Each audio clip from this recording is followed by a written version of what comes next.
Halo, assalamualaikum warahmatullahi wabarakatuh. Jumpa lagi bersama kami UBK Jatim Sidoarjo, grosir listrik termurah dan terpercaya. Tak perlu ragu, ada UBK Jatim, distributor termurah dan terpercaya. Membernya tersebar di seluruh Indonesia. Terbukti amanah, jujur dan mampu berpartner dengan seluruh membernya. Oke bosku, jumpa lagi saya dengan Suhendra Rahmatullah.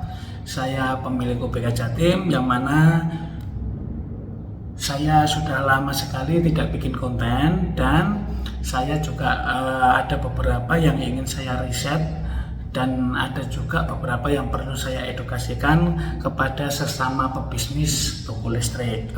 Perlu kita pahami, ketika kita buka toko listrik itu memang prosesnya agak panjang dan tidak mudah.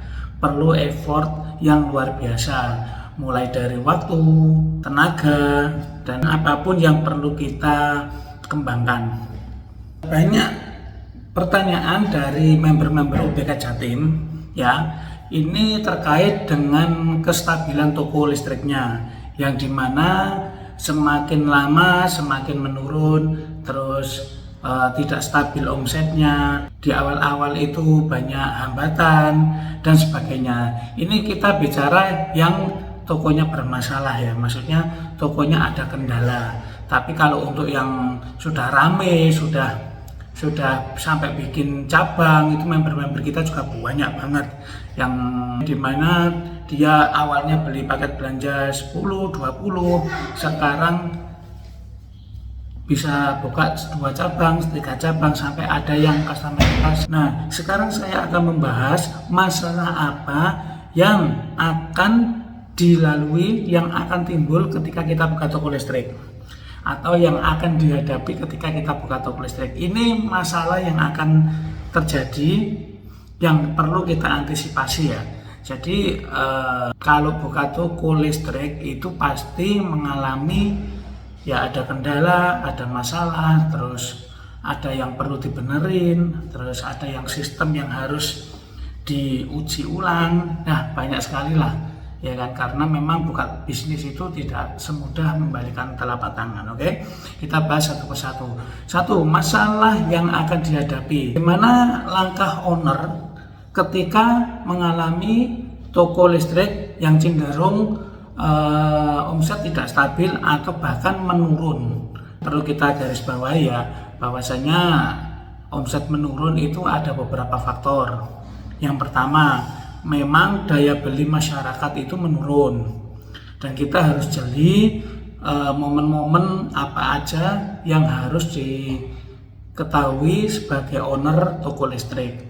Jadi ada momen-momen tertentu yang benar-benar di bulan-bulan tertentu nanti bakal omset naik, terus ada omset menurun, terus bahkan ada yang cenderung stabil, seperti itu.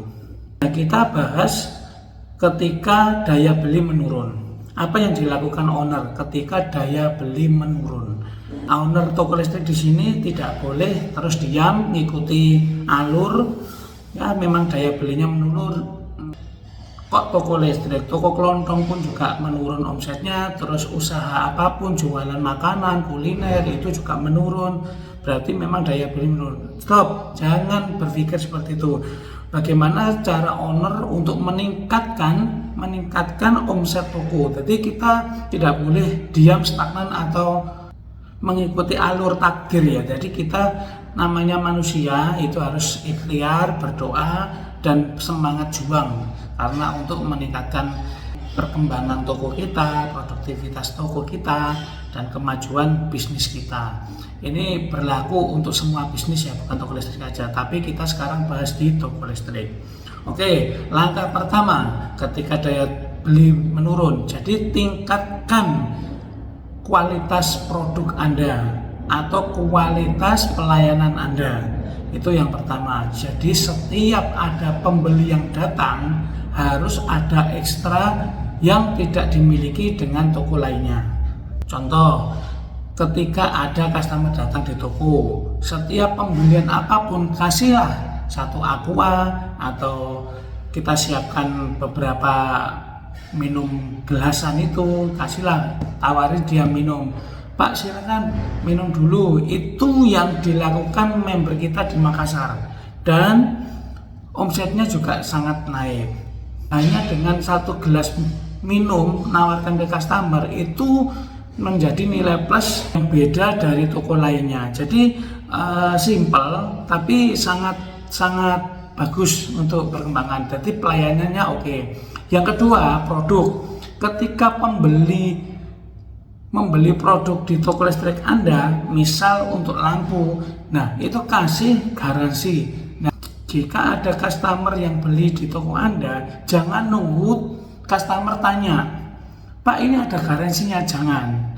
Itu harusnya owner yang menyajikan. Jadi Pak ini kalau beli lampu yang 5 watt ini garansinya 1 tahun. Nah jika bapaknya nanti rusak di pertengahan tahun atau di bulan-bulan tertentu mati, tukar ke sini Pak, saya ganti yang baru gitu.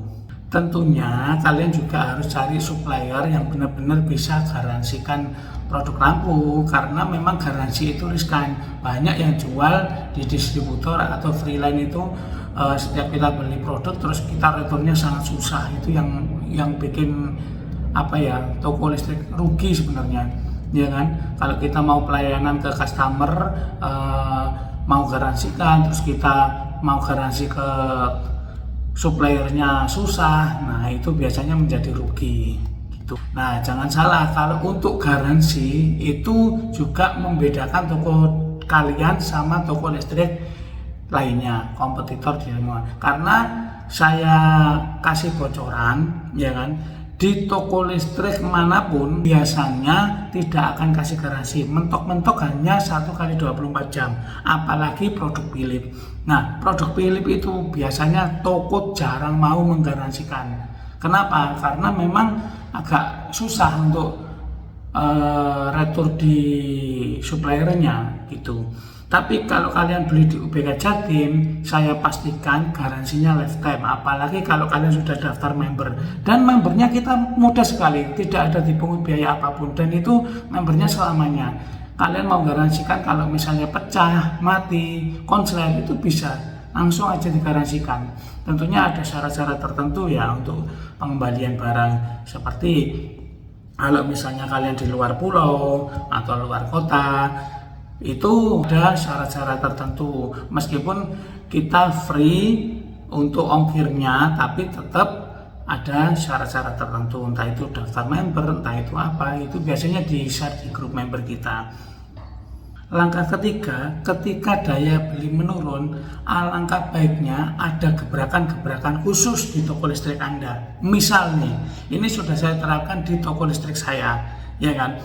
Kalau misalnya kalian punya Facebook, punya TikTok, itu kalian bisa manfaatin. Jadi setiap di toko listrik ada live, terus kita share di grup-grup Facebook atau di grup jual beli yang terdekat gitu. Itu share aja. Kalau misalnya harga pembelian di toko, misal di toko listrik UBK harga sekian, buatnya sekian, nanti pembelian di atas 100.000 kita free antar. Nah itu namanya bisnis jemput bola. Jangan menerima kenyataan kalau misalnya tokonya lagi sepi atau daya beli menurun, kita diem aja pasrah gitu ya, jangan, ya kan. Kita harus ada inovasi-inovasi untuk mengembangkan toko listrik kita gimana, seperti itu. Jadi harus inovasi kreatif ya. Atau sekarang zamannya konten, kita harus aktif konten di sosial media, entah itu nanti karyawannya disuruh konten produknya, edukasi produknya, atau pas momen-momen tertentu jual beli berhadiah, apapun lah yang namanya promosi itu bisa dimaksimalkan. Nah, itu 3 langkah untuk mengatasi daya beli menurun pada saat memang kondisi ekonomi sangat menurun, ya kan. Cuman alhamdulillah di member-member UBK ini banyak yang toko listrik berkembang. Kalau waktu zamannya Covid, memang toko listrik itu tidak berpengaruh. Tapi kenapa waktu kemarin itu di bulan September, kalau nggak salah itu September Oktober 2025, itu memang drop. saya analisis memang daya beli masyarakat itu sangat-sangat menurun. Bagaimana kita antisipasi hal-hal seperti itu? Dan itu juga pasti akan terjadi jika kamu bikin usaha bisnis lainnya. Jadi tidak hanya toko listrik, itu hampir semua bisnis, semua segmen seperti itu. Yang pertama, antisipasi jika bisnis daya belinya menurun. Yang kedua, ini bagaimana cara menanggapi jika ada customer yang sering membanding-bandingkan di online. Nah, tentu kita sadar bahwa di online itu harganya gila-gilaan, ya kan? Karena memang banyak penjual online juga itu tidak tahu atau bahkan tidak mengerti di online, atau kita bilang toko orange ya, itu potongannya itu sangat besar. Jadi ada yang toko yang benar-benar tidak tahu, jadi harganya digasak murah aja karena memang dia tidak tahu dia ada potongan sekian. Ada salah satu contoh, teman saya jual minyak goreng di online, dia jual 1 liter itu 18.000. 18.000 itu penjualan setiap hari, gila. Sehari itu bisa menjual 1.000 piece minyak goreng 1 literan itu. Entah itu mereknya, kita nggak sepil. Terus saya tanya, kamu jual 18.000 itu marginmu berapa? Modalmu berapa? Ternyata modalnya itu 16.800. Memang untung dia, tapi ketika dia cek, coba saya kan suruh coba cek hasil dari penerimaan di Shopee, pendapatanmu berapa? Ternyata dia minus. Jadi 1 tahun dia jualan itu minus semua. Dia nggak tahu, dia nggak sadar karena potongan biaya adminnya besar sekali. Nah, itu biasanya di online itu seperti itu. Memang dia hancur-hancuran, tapi dia belum tahu. Tapi kalau nanti dia sudah tahu, pasti akan harganya pasti akan stabil. Sekarang juga di online juga nggak semurah-murah itu banget, karena memang penjual mulai sadar bahwa potongan di adminnya itu sangat besar. Jadi kalau kalian pemilik toko offline atau buka toko listrik offline, ada yang membanding-bandingkan di Shopee, tenang aja, itu sekedar pengetahuan lah tentang bisnis online, karena saya juga berkecimpung di dunia online. Terus antisipasinya bagaimana jika ada customer yang membanding-bandingkan? Tenang, jadi antisipasinya kalian cek benar-benar bahwa di online itu berapa. Biasanya customer itu asal jeplak aja. Biasanya kalau misalnya di online 30 watt harga lo cuman 5.000. Nah, belum tentu dia di 30 watt itu harga 5.000 itu harga varian. Biasanya itu harga varian yang mana fotonya 30.000 tapi diklik varian itu cuma 3 watt atau 5 watt yang kecil, ya kan? Nah, kayak gitu. Itu juga perlu diketahui oleh owner toko listrik biar bisa menjelaskan ke customer. Terus keuntungannya lagi, kalian bisa infokan ke customer bahwa kalau beli di online itu biasanya cenderung mahal di ongkir. Ada yang bilang, loh, ongkirnya free kok. Ongkirnya free, biasanya dia kena potongan. Jadi kalau pembeliannya di bawah 100.000 itu biasanya tidak bisa free. Terus kalau misalnya kalian pengen cepet, itu gak bisa langsung. Ketika kamu mau beli hari ini, misalnya di online, itu biasanya pembelian dikit itu gak bisa langsung. Jadi harus pakai Gojek atau instan itu. Dan ongkirnya mahal, ketemunya mahal. Masih murah di toko listrik atau di toko kalian di offline. Itu sudah saya buktikan sendiri. Yang ketiga, kalau beli di online itu biasanya ketika datang itu beda dengan yang diiklankan di produknya. Kenapa bisa begitu? Karena banyak faktor yang mempengaruhi. Biasanya biar pokoknya menarik, terus harganya biar terlihat murah, diakalin sama penjualnya. Jadi ketika ongkir. Jadi ketika barang datang beda, pembeli juga harus unboxing, terus habis gitu diretur, terus habis gitu ditukar lagi. Itu biasanya akan lebih besar biayanya. Beda dengan customer, beda dengan pembelian di toko langsung. Sudah bisa murah, bisa langsung dapat barangnya. Terus yang terakhir garansi, ada garansi juga. Kalau misalnya mati pecah di rumah bisa tinggal nukarkan, nggak pakai lama, nggak pakai ribet seperti online. Yang ketiga, kendalanya itu di retur supplier.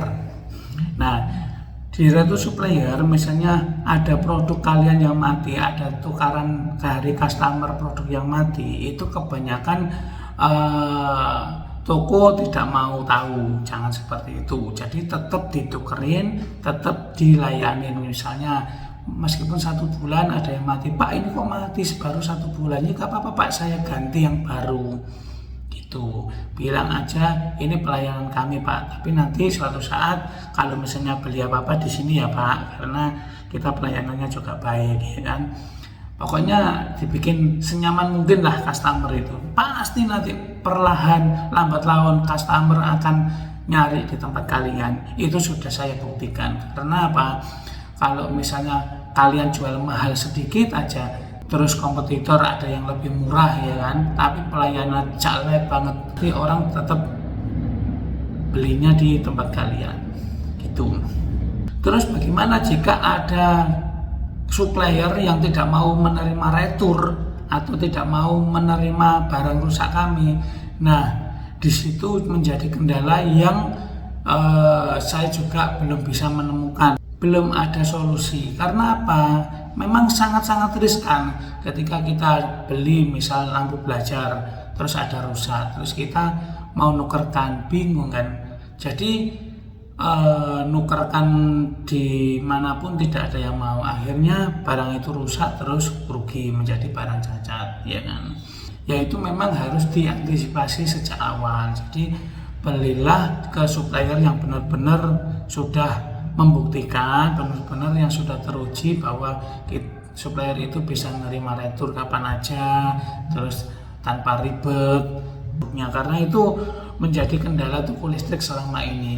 Banyak teman-teman atau perjuangan saya, entah itu sales atau toko-toko yang lama-lama di sini, itu ya bilang retur saya itu banyak banget di gudang, akhirnya mangkrak dan tidak bisa diretur, akhirnya menjadi rugi gitu. Jadi seperti itu kebanyakan masalah-masalah yang akan dihadapi ketika kamu buka toko listrik. Untuk masalah sistem, masalah karyawan, masalah barang hilang, itu nanti akan saya share di video selanjutnya. Dan mohon maaf sekali saya baru bikin konten karena memang ada beberapa kesibukan di tahun-tahun kemarin, itu benar-benar menguras pikiran.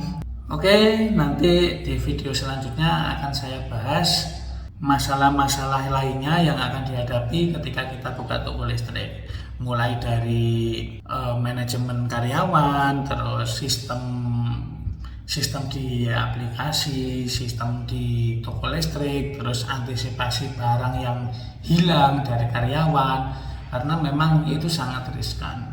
Oke, terima kasih selalu. Terima kasih untuk semua member-member OBK Jatim. Selamat beraktivitas dan semoga lancar selalu, sehat selalu, dan dimudahkan segala urusannya. Oke, jika kalian butuh konsultasi, kalian bisa WA di nomor ini. Nanti kalian kalau membeli barang untuk toko listrik itu bisa WA di nomor ini, nanti bisa connect ke nomor saya. Itu kita selalu pantau, jadi tidak hanya admin yang pantau, kita juga selalu pantau. Kalau misalnya butuh konsultasi bisa langsung ke saya. Oke, sekian dari saya. Jika kalian ingin buka toko listrik, jangan lupa ingat OBK Jatim, karena hanya OBK Jatim yang membernya di seluruh Indonesia, hampir ribuan. Jika kalian pengen buka toko listrik dan kita handle dan kita kembangin bersama. Pak, ingat UBK Jatim. UBK Jatim grocery listrik termurah dan